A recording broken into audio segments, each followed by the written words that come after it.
Vice ganda pinaringgan si Willie Revillame dahil sa pamamahiya nito sa staff ng Will to Win. Pinuna ni Vice ganda, isa sa mga host ng It's Showtime, ang kilalang game show host na si Kuya Will o Willie Revillame, kaugnay sa kanyang paraan ng pagtrato sa mga staff sa Will to Win. Kamakailan lamang, naging usap-usapan ang mga insidente ng pangmamahiya at pagko-call out ni Kuya Will sa kanyang mga tauhan sa Will to Win. Sa mga live broadcast ng show, madalas na makikita si Kuya Will na nagagalit at pinapagalitan ang kanyang mga staff dahil sa mga pagkakamali sa live production. Kabilang sa mga insidente ay ang pagkaputol ng tamang timing ng sound effects, pagkakaroon ng tao na dumaan sa harap ng kamera, at iba pang mga technical issues na nagiging dahilan ng kanyang mga pagko-call out. Ang mga pangyayaring ito ay live na ipinalabas sa ere kung saan nakikita ng lahat ng manunood ang kanyang mga reaksyon at puna. Dahil dito,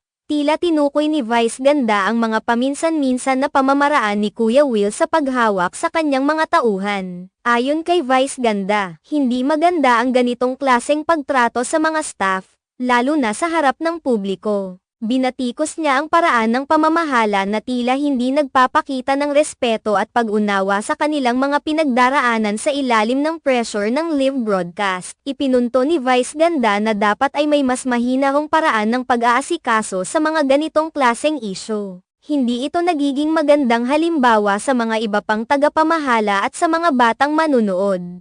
Sa halip na magalit at ipahiya ang mga staff sa harap ng maraming tao, mas mainam na magbigay ng feedback sa isang pribadong paraan na magpapalakas ng kanilang moral at pagganap sa trabaho. Ang mga ganitong sitwasyon ay nagdudulot ng hindi magandang epekto sa buong produksyon at sa moral ng mga staff.